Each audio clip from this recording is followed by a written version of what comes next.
var, amma yüklənmir. Bax, belə bir siqnal gəlir, yüklənmir. Yanvarın 1-dən Azərbaycanda qaz sayğaclarında texniki problem yaranıb. Abonentlər kartlara pul yükləsələr də sayğacların kartı oxumadığını deyirlər. Yəni bizdə kombi sistemidir. Əksər Bakıdakı binalarda bilirsiniz ki, kombi sistemləridir. Evin istiliyi də deməli qazla bağlıdır. Yeyib içmək də qazla bağlıdır. Yuyunmaq, çimmək də qazla bağlıdır. Yəni bunların hamısından məhrum olmuşuq. Azəriqaz isə bugün indiyə qədər nəinki abunəçilərdən üzr istəmək, heç olmasa bir rəsmi açıqlama verməyib ki, bu problem nə vaxt həll olunacaq. Yaşadığı ünvanda sayğac problemi ilə üzləşən siyasi fəal Mustafa Hacıbəyli deyir ki, Azəriqazın qaynar xətti də işləmir. Zəng gedir, amma heç bir səs yoxdur.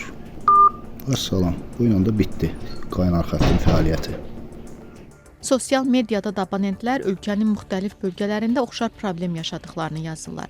Azəriqaz İstehsalat Birliyinin rəsmisi problemin araşdırıldığını deyir. Məlumatlıyıq, bildiyimə görə terminallardan da amma yenə də araşdırma gedir, üzərində iş gedir. Yəni mən bundan artıq deyə biləcəyim bir şey yoxdur da. Problemin nə vaxt çözüləcəyi isə bilinmir. Ki, karta pul yükləməyə baxın, yazır ki, abunəçinin məlumatı tapılmayıb. Bəzi terminallar isə artıq kartları da tanımır. Bu bir terminal, indi onun yanında başqa terminal var. Orada qoyuruq. Azəriqaz yazır, xahiş edirik, gözləyin.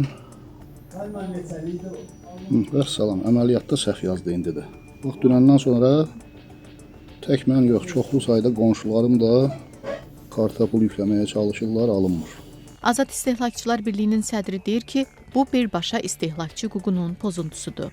İstehlakçıların hüquqları müdafiəsi haqqında qanunda qeyd olunur ki, bazarda hökmran mövqe tutan tərəf, yəni monopolist, alternativ olmayan tərəf istehlakçının fasiləsiz və keyfiyyətli xidmətini təmin etməlidir.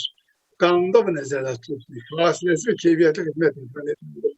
Lakin Azərbaycanda çox təəssüf olsun ki, qaz ölkəsi olan Azərbaycanda belə problemlər yaşayırıq. Azca soyuq olan kimi belə problemlər baş verir. Bunun da ciddi səbəblərindən biri ölkədə istehlakçı siyasətinin yox dərəcəsində olmasıdır.